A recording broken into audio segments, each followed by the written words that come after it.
चाहते हैं ना भूले ना कन्फ्यूजन हो तो सीधा यहाँ से अम्बेडकर उठाइए और इसी में इनबिल्ट करके आप बार बार बोलोगे आधुनिक अम्बेडकर मनु के नाम से किसे जाना जाता है। आपके एग्जाम में प्रश्न मिलेगा आधुनिक मनु, आपके दिमाग में बार बार सेट है आधुनिक अम्बेडकर मनु, और यहीं पर अम्बेडकर से आपका आंसर प्रतिपाद्य करेगा कि डॉक्टर भीमराव अम्बेडकर के सिवा कुछ और न हो। बरसों से आंसर याद करते भूलते कंफ्यूजन होते, ऐसा लग रहा है कि लाइफ सब एकदम हताश सा हो चुके हैं, निराश हो गए हैं, तो अब आ चुका है ऐसा रामबाण तरीका।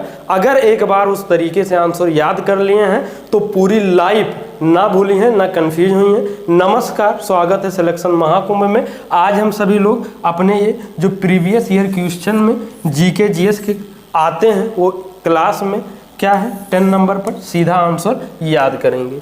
पहला क्वेश्चन है सांची स्तूप कहाँ स्थित है, तो इसका सही आंसर क्या है मध्य प्रदेश। तो मध्य प्रदेश में कोई चीज़ याद करना है तो वहाँ से ध्या उठा लीजिए या आप सीधा मध्य उठा लीजिए और उसी में जोड़कर आप बार बार अब क्या बोलोगे सांची स्तूप ना हो क्या, अब ये क्या हो चुका है सांचीद स्तूप या सांची मध्य स्तूप, बार बार यही आप बोलेंगे।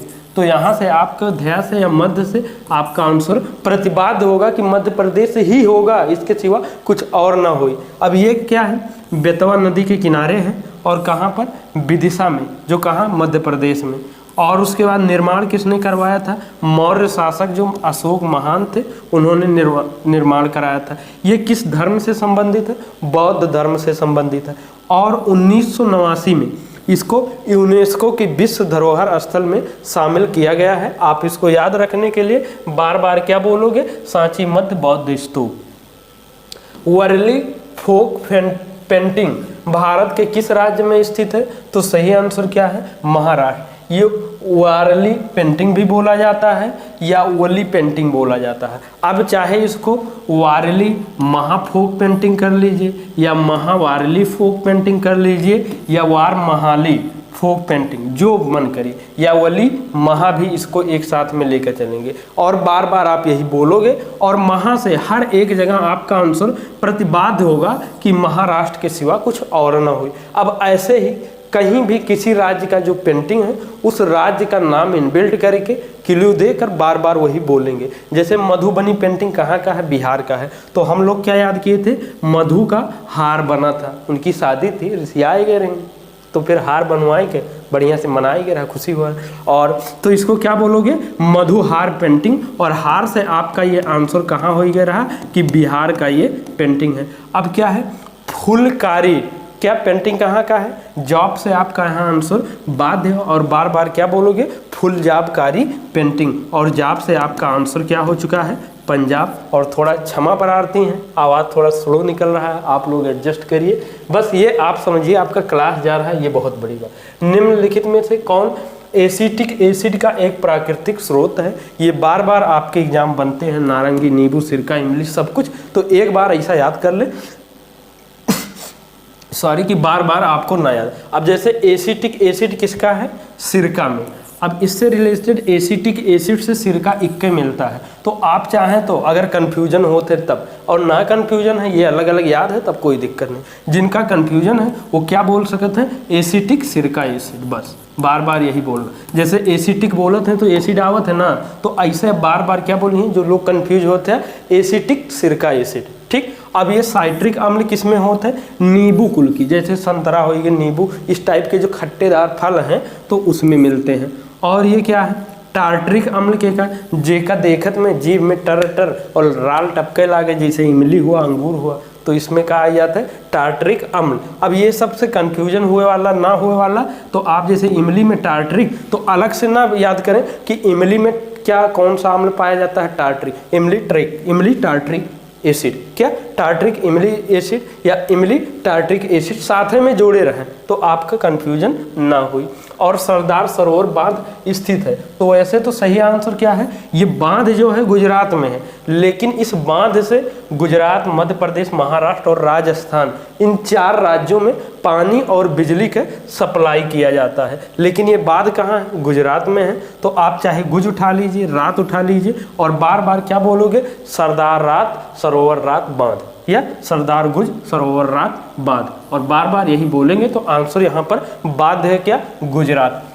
मीथेन के लिए सूत्र क्या है, ये बहुत सिंपल सा है, आप सभी को पता है क्या है ये, CH4। इसी को मार्स गैस कहते हैं, इसके अन्य नाम कई नाम हैं, और यही जो दलदल में आप ये सब देखते हैं सुनते हैं, जहाँ भैंस जुगाली करती है या पशु है या जो धान के खेत है, क्या निकलते हैं, यही मीथेन या मार्स गैस मिलते हैं। और निम्नलिखित में से कौन सा दुनिया में क्षेत्रफल के हिसाब से सबसे बड़ा देश है, तो ये सभी को क्या पता है, याद ही है क्या, रूस है। और कैसे याद किए हैं, रूस, कनाडा, चीन, अमेरिका, ब्राज़ील, भारत और ऑस्ट्रेलिया भारत, ये सातों के क्रम है, कभी कभी आपके एग्जाम में पूछ लिया जाता है। और 2011 की गणना के अनुसार निम्नलिखित में से कौन सा राज्य सबसे घनी आबादी वाला राज्य है। यहाँ घनी आबादी मतलब समझ रहे हैं ना, ये नहीं कि सबसे ज़्यादा जनसंख्या कहाँ का है, वैसे तो उत्तर प्रदेश होगा सबसे ज़्यादा। घनी आबादी मतलब 1 किलोमीटर के प्रति स्क्वायर में सबसे ज़्यादा कहाँ रहते हैं, तो ये कौन सा सही आंसर क्या है, बिहार है। और सबसे कम कहाँ है, अरुणाचल प्रदेश में है। और ग्रैंड स्लैम टूर्नामेंट निम्नलिखित में से किस खेल से संबंधित है, ये एग्जाम आपके में बनते हैं, तो सही आंसर क्या है, टेनिस है। अब टेनिस से रिलेटेड कोई खिलाड़ी हो, कोई कप है, ट्रॉफी है या कुछ भी है, गेम है, आपको करना क्या है, हर एक में टेनी उठा के जोड़ देना है और बार बार वही बोलना है। अब जैसे ये ग्रैंड स्लैम टूर्नामेंट, तो करना क्या है, बोलना क्या है, ग्रैंड टेनी स्लैम टूर्नामेंट। इसका हमेशा के लिए अब ये नाम हो चुका है। अब कंफ्यूज होके बताऊं, जब ये ऑलरेडी टेनिस ये आप देख रहे हैं ना, दे ही रहा है और बार बार यही बोल ही रहे हैं, तो यहाँ से क्या हो गया, ये टेनिस का हो गया। अब ये ग्रैंड स्लैम जो होता है प्रत्येक वर्ष 4 होते हैं, कौन, ऑस्ट्रेलियन, फ्रेंच, विंबलडन और US। अब देखो ओपन लगा है, लेकिन हमने क्या कर दिया है, टेनी ओपन, टेनी ओपन, ओपन बोले टेनी या टेनी ओपन, अर्थात टेनिस और ओपन हो जाएगा बार बार। और सबसे पुराना कौन सा है, विंबलडन है, ठीक, तो इसको आप याद रखेंगे। और केन्या की राजधानी कौन सी है, तो सही आंसर क्या है, नैरोबी है। अब इसको आप क्या बोलोगे, यहाँ रोबी उठाए के इसमें जोड़ के ऐसे बोलोगे, केन्या की राजधानी केन्या रूबी है, या केन्या को केन्या बोलबे ना करें, क्या इस देश का नाम ही बोलिए, क्या है, जो देश और राजधानी दोनों को इक्के में जोड़ जोड़ के वही बोलिए कि इसका देश का नाम यही है, यही राजधानी क्या है, केन्या रोबी। अब एग्जाम में केन्या मिली, आप बार बार बोल ही रहे हैं केन्या रोबी, और रोबी से आंसर आपका प्रतिबाद्ध हो जाए कि नैरोबी होगा। ऐसे ही जैसे लीबिया की राजधानी कहाँ है, त्रिपोली। अब इसको क्या बोलना है, लीबिया की राजधानी लीबिया पोली, क्या, लीबिया पोली, और पोली से त्रिपोली हो जाएगा। ऐसा करने का उद्देश्य और फायदा क्या होगा, जो आप बोलते हैं ना कि कन्फ्यूजन होता है और भूलते हैं, वो आपको दूर करेगा। याद दोनों जगह आपको करना पड़ेगा। और PT उषा का उपनाम क्या है, हम लोग तो 2 पढ़े थे, कौन, उड़न उषा परी और गोल्डन उषागर, लेकिन एग्जाम में ये कौन सा है, पायोली एक्सप्रेस के नाम से भी जाना जाता है। किसको, PT उषा जी को। क्यों इनको ये वाला एक्सप्रेस कहा जाता है, क्योंकि जो केरल के कोझिकोड में एक पायोली जो गांव है, वहीं पर इनका क्या है, डेट ऑफ मतलब यहीं पर जन्म हुआ था, तो वहाँ का ये एक्सप्रेस बोला जाता है। आप बार बार क्या बोलोगे, पायोली उषा एक्सप्रेस, बार बार ये बोलना है।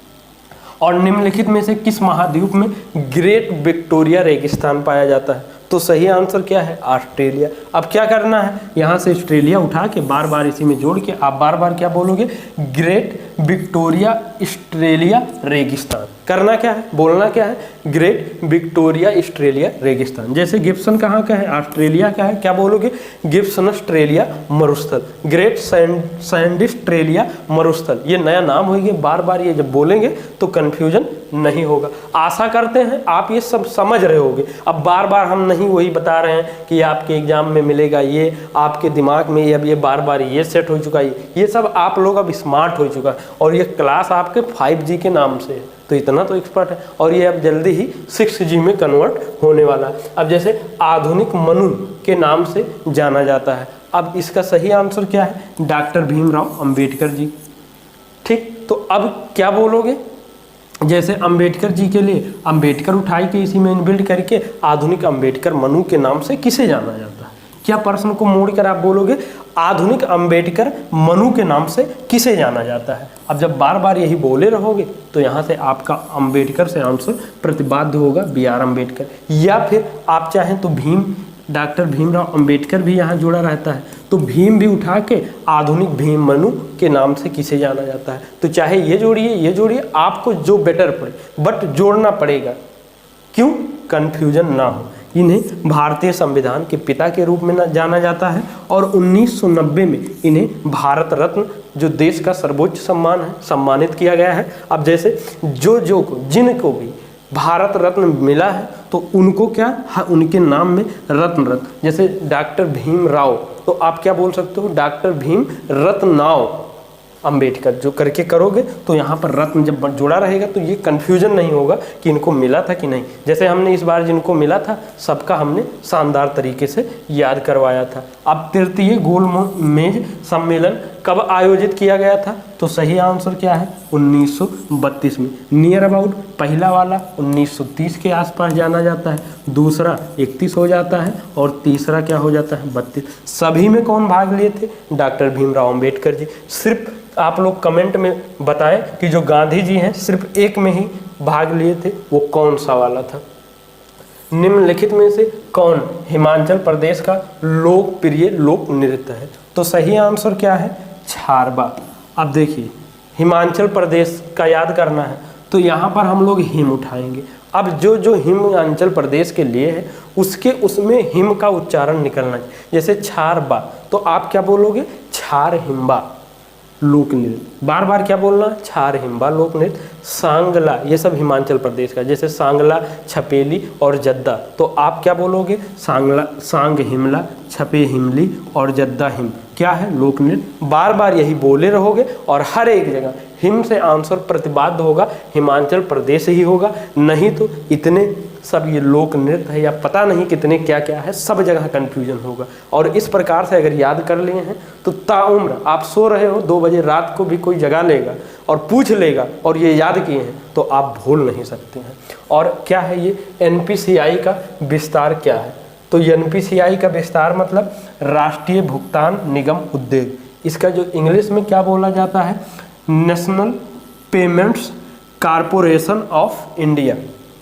अब इसमें थोड़ा हम ये भी आप लोगों को बताएंगे, जिन लोग के घर में कोई सरकारी धन मतलब आ रहा था, पेंशन हुआ, सम्मान निधि, अब मतलब कोई भी, और वो लगता है रुक गया है कुछ दिनों से और नहीं आ रहा है, तो उनको NPCI करवाने की ज़रूरत है बैंक से, तो वो रुका हुआ पैसा आना शुरू हो जाएगा। एक मेजर फैक्टर ये भी है, इसकी वजह से रुका हुआ है। तो आप लोग अगर जो घर में है ऐसा कुछ है तो आप उसको देख लीजिएगा।